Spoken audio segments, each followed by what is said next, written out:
ಹೆಚ್ಚಾಗಿ ಸಂಭೋಗ ಮಾಡಿದರೆ ಈ ಸಮಸ್ಯೆಗಳು ಬರುತ್ತವೆ. ಎಚ್ಚರ: ಲೈಂಗಿಕತೆಯು ನಮ್ಮ ದೇಹಕ್ಕೆ ಹಸಿವು ಮತ್ತು ಬಾಯಾರಿಕೆ ಇದ್ದಂತೆ. ನಿಜ ಹೇಳಬೇಕೆಂದರೆ ಇದು ಕೂಡ ಒಂದು ಪ್ರಮುಖ ಅವಶ್ಯಕತೆಯಾಗಿದೆ. ಇದರಲ್ಲಿ ಭಾಗವಹಿಸುವುದರಿಂದ ಮನಸ್ಥಿತಿಯನ್ನು ಸುಧಾರಿಸುವ ಹಾರ್ಮೋನುಗಳು ಬಿಡುಗಡೆಯಾಗುತ್ತವೆ. ಪ್ರತಿಯೊಬ್ಬರ ದೇಹದಲ್ಲಿ ಅದರ ಮಟ್ಟವು ವಿಭಿನ್ನವಾಗಿರುತ್ತದೆ.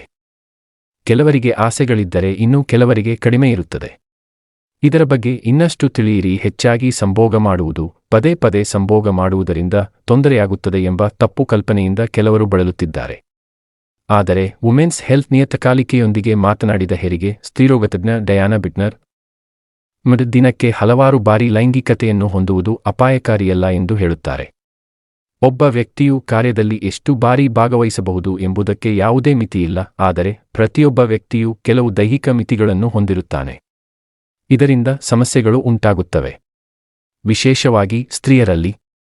ಮತ್ತು ಆ ತೊಂದರೆಗಳು ಯಾವುವು ಎಂದು ತಿಳಿಯಿರಿ. 1. ಊದಿಕೊಳ್ಳುವುದು: ನೀವು ಹೆಚ್ಚು ಸಂಭೋಗ ಹೊಂದಿದ್ದರೆ ನೀವು ಸ್ತ್ರೀ ಜನನಾಂಗದ ಪ್ರದೇಶದಲ್ಲಿ ಊತವನ್ನು ಅನುಭವಿಸುವಿರಿ.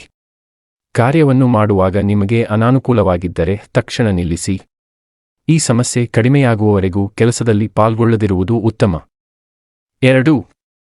ಡ್ರೈ ಆಗಿ ಮರುವುದು: ದೀರ್ಘಕಾಲದ ಚಟುವಟಿಕೆಯು ನೈಸರ್ಗಿಕ ಲೂಪ್ ಅನ್ನು ಕಡಿಮೆ ಮಾಡುತ್ತದೆ, ಏಕೆಂದರೆ ನಯಗೊಳಿಸುವಿಕೆಯು ಕಾಲಾನಂತರದಲ್ಲಿ ಬಿಡುಗಡೆಯಾಗುತ್ತದೆ. ಹೀಗಿರುವಾಗ ಹೆಚ್ಚಾಗಿ ಕೆಲಸದಲ್ಲಿ ಪಾಲ್ಗೊಂಡರೆ ಎರೆ ಕಡಿಮೆಯಾಗಿ ಕೆಲಸದಲ್ಲಿ ನೋವಾಗುತ್ತದೆ. ಇದು ಲೈಂಗಿಕ ಸಮಯದಲ್ಲಿ ನಿಮಗೆ ವಿಚಿತ್ರವಾದ ಭಾವನೆಯನ್ನು ಉಂಟುಮಾಡುತ್ತದೆ. ಆದ್ದರಿಂದ ಈ ಸಂದರ್ಭದಲ್ಲಿ ಸ್ವಲ್ಪ ಅಂತರವನ್ನು ನೀಡುವುದು ಉತ್ತಮ. 3. ಯುಟಿಐ: ಮಹಿಳೆಯರು ಆಗಾಗ್ಗೆ ಸಂಭೋಗದಲ್ಲಿ ತೊಡಗಿದರೆ ಮೂತ್ರಕೋಶ ಮತ್ತು ಯೋನಿ ಸೋಂಕುಗಳ ಅಪಾಯವು ಹೆಚ್ಚಾಗುತ್ತದೆ. ಪಿಎಚ್ ಮಟ್ಟದಲ್ಲಿನ ಇಳಿಕೆ ಇದಕ್ಕೆ ಕಾರಣ. ಇದು ಮೂತ್ರ ವಿಸರ್ಜನೆಯ ಸಮಯದಲ್ಲಿ ಸುಡುವ ಸಂವೇದನೆ, ಕಳಪೆ ಮೂತ್ರದ ಹರಿವು, ಕೆಟ್ಟ ವಾಸನೆ ಮತ್ತು ಮೂತ್ರ ವಿಸರ್ಜನೆಯ ಸಮಯದಲ್ಲಿ ತುರಿಕೆ ಮುಂತಾದ ಸಮಸ್ಯೆಗಳನ್ನು ಉಂಟುಮಾಡುತ್ತದೆ.